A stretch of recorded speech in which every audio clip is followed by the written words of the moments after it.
Where do you still want to travel? I kind of want to go everywhere. I'd be really interested in going to Africa eventually. They have baobabs there, and baobabs are like high up on my list of things to try. I'd really love to try the lady fruit for so many reasons in the Seychelles, which is a very, very, very rare fruit, but grows abundantly there. So I'd really love to do that, and that's kind of near Africa. So I was thinking of maybe going down to like Madagascar or somewhere, and then taking another flight to the Seychelles. I'd also like to go to Australia, India, the Caribbean. Egypt would be really cool. Yeah, definitely would love to hit up like continents that I haven't been to.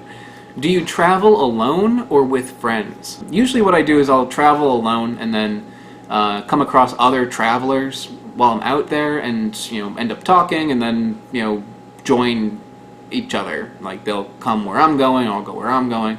So sometimes when you watch my videos, you'll see me reviewing a fruit with other people. That's usually why they're there. Those are usually people who I just came across like at a hostel or on a tour or something that we like got along, and they decided to like come with me somewhere. Do you have a lot of friends that like doing what you're doing, traveling around and trying fruits? Not any personal friends. I mean, I've become friendly with people online that do this sort of thing. So there's that. But friends like here in New York, no. They'll humor me. I'm like, I found this crazy fruit. They're like, oh, that's cool, let's eat it. But like not with like the kind of passion that I have. So I've got friends that are interested in what I'm doing, but they're not doing it the way that I'm doing it. Mallory Harris says, what is your favorite fruit grown in the U.S.? Good question. Because the U.S., we grow a lot, but nothing that's is not a whole lot that's really crazy. That's native here. I would say probably the pawpaw. Pawpaws are delicious, and they're also very rare. So when you find one, it's kind of really exciting. And there's so much variation in the flavors. I've had one pawpaw tastes like sweet potatoes, the other one tastes like a sour sop. They're really, really diverse tree by tree. And there's wild pawpaws and cultivated pawpaws. There's a lot of really interesting flavors when you get a pawpaw. So yeah, I say that's probably my favorite. What is your favorite exotic fruit? I made a top 10 video where I said all my top 10 favorite fruits, but I did that a while ago. That was 2 years ago. So I'm going to be making another one of those when I hit episode 201. But my last one that I made, my favorite fruit at the time was the acha-cha. My second favorite fruit I think was the atamoya, which is related to cherimoyas. And I think that now they're probably different. I think that it's probably going to be a different number one, maybe a different number two, but those ones are still, really up there. You're just going to have, I haven't really thought about it that much and compared, but yeah, those are still up there, but you have to wait until episode 201 to get the new list. What is your least favorite fruit? Noni. Noni tastes like vomit and cheese. It is awful. Awful, awful, awful. It's something that I see everywhere, and I refuse to try it anymore because it is terrible. I would rather eat shit. What fruit is the most hydrating to eat? I haven't thought about that. I'd say maybe the dragon fruit. Dragon fruit's pretty good for that. I mean, there's some really juicy, citruses are really juicy. But my favorite one would probably be dragon fruit. You eat that sometimes, and it's refreshing, and it feels kind of like eating watermelon or something, very juicy. So I'd say probably that. What kind of music do you listen to, Jared? Those sideburns give me a 1960s vibe. I mean, I like 60s music, sure. I kind of tend to lean towards rock music. I also like some 70s, 80s stuff. I like dark wave quite a lot. Joy Division and Bajas and all that creepy kind of stuff. I like that kind of music. My favorite musician is probably David Bowie. I can listen to David Bowie like all day long. Like he's got so many different like music styles over the years that you know, depending on like what kind of mood I'm in, there's probably a David Bowie album for me. I especially like his like more recent stuff. I mean, he died recently, just you know over a year ago now. But like the stuff that he was doing like towards the end of his life was probably my favorite. The album The Next Day is really good. Black Star, his last album, was really good. And Reality, Heathen, Earthling is good. It's weird stuff, but it's good. Outside, I love all that. And yeah, he's such like a versatile performer. There's like just really like so much that he's done in his life. So yeah, if you're not a big fan of David Bowie, I'd say definitely listen to him because yeah, he's got a little bit of everything. But yeah, I never get sick of him. Prisoner 246011 asked me what frequent flyer programs I'm a part of. All of them. I fly so much that yeah, I'm enrolled in everything. I probably fly the most with Delta though, so that's the only one that really kind of like gives me much of a return. So like I'll get like a free flight every now and then with them. Yeah, so yeah, everything. Is there a list of fruit that you are checking off as you try new ones? I don't really have like a main list of fruit in the world, just like in general. There's a few things that I really want to try, so you know I look for them. Like if I'm in the right kind of environment for it. But I do create lists when I travel because I'll do some research to just see like what is available in a new country, and I'll save like photos on my smartphone. So I have like a bunch of like a folder full of photos with the name. So when I go to a market, I can like it helps me identify things and gives me something to look for. Because sometimes I'll find something, I'll look at it, I'll be like, well, that's this, like, and I won't realize that it might be something else. So yeah, I do kind of like keep a list when I travel, but not there isn't like a main list that I have just in general that I'm checking things off. Are you actually as cavalier about things as you appear in your videos? Yeah, pretty much. Yeah, it's kind of like my attitude. It takes a lot for me to like sweat the small stuff, you know, like I think like you only live once, so you know something happens, I just kind of like get over it, you know, like it's pretty that's kind of like my outlook on things. It's, you know, I don't get like, I'm pretty resilient about stuff, you know. Something that's really good, really bad, I'm just like, alright, cool. Candy Rain 1 asked, what got you into trying different fruit instead of other food for your channel?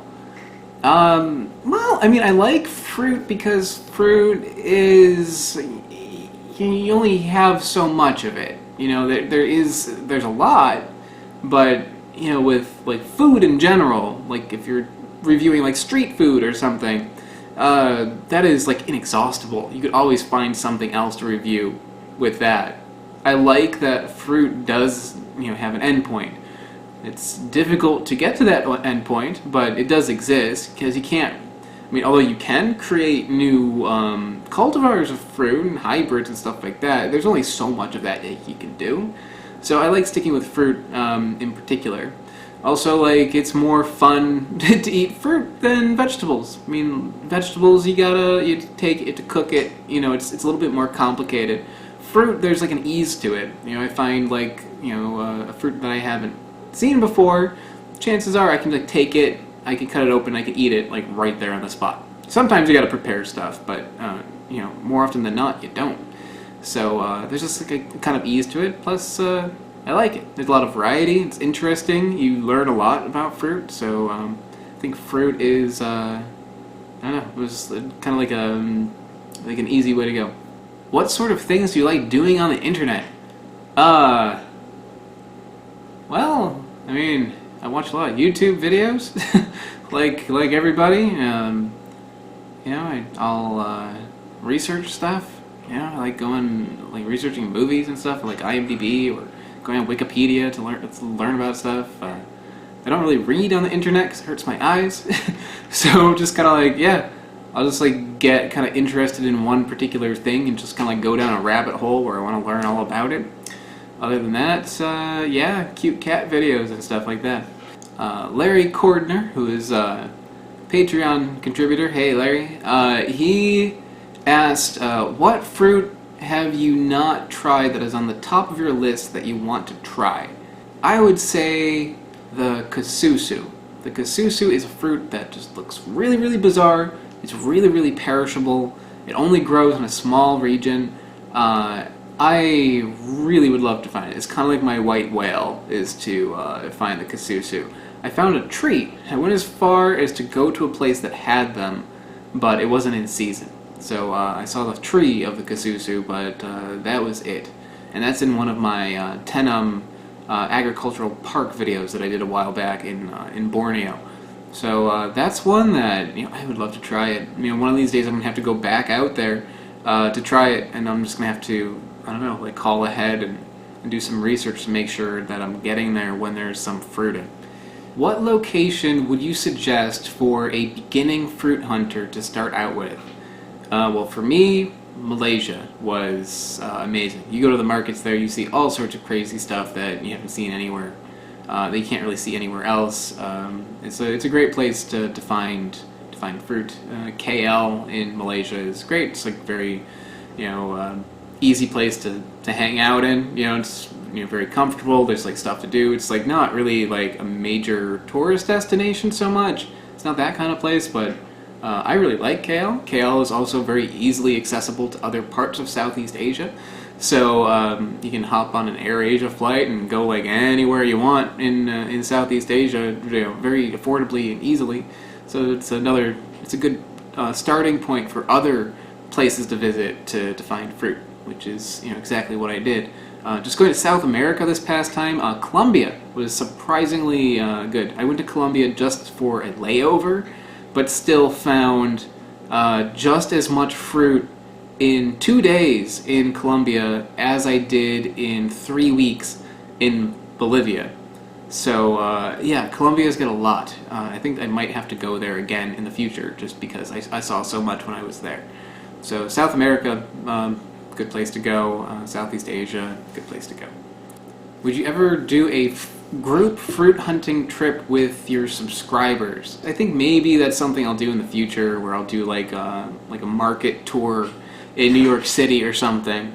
But I don't think I would do that in another country, just because like that's unless I was really familiar with it. Maybe I could do that in KL because I spent so much time there. But yeah, I think maybe I'd be able to do it in the future, like a group fruit hunting trip in New York City, hit some like the major markets and stuff like that. But I don't see it happening anytime soon. I mean, if there's a lot of interest for it, then sure I'll do that sometime. But no plans at the moment. Monet Thomas Anderson asks, where are you from? I'm from Western New York, a little city called Lockport. It's right by Niagara Falls and Buffalo, and yeah, grew up there, and now I'm in New York City. What is your favorite way of preparing jackfruit in terms of cooking? Yeah, jackfruit, I actually have an upcoming video that I'll be doing, I think in May it'll be coming out, where I make like kind of like the pulled pork kind of jackfruit thing. And that people do. For those that don't know, like jackfruit, like unripe jackfruit can be used as a meat substitute. It's very popular now for vegetarians. There's a few like commercial versions out there too of fake meat that is made out of unripe jackfruit. I've only really made it in like a stew, so I like separate it all out, the little pieces of fruit, and stewed it with vegetables, and it's good. It doesn't really taste like much. It just kind of absorbs flavors of other ingredients, but I did that way, and yeah, it was all right. I would probably do it again. I wouldn't do it again with fresh fruit because it takes a lot of time, but I would totally do it again with like the canned stuff, because it's, it's already prepared and easy for you. Has your extensive exploration been ruined by the taste of conventional fruit that is available at supermarkets in the U.S.? Do you ever just buy a bunch of Cavendish bananas? Yeah, I do. My taste buds, I think, are ruined, but still, fruit is good for you. It's a convenient snack, so I'll still buy crappy bananas and eat them sometimes. But I feel like these days, because my taste buds are kind of jaded now, I'll buy things that I normally wouldn't have before. So if I go to the store, I'm probably going to be buying something that is like a little odd. I'll buy some guavas or papaya or something. So I'll have something that's more like a little strange, rather than just like apples and pears all the time. But yeah, I do buy just like normal fruit too.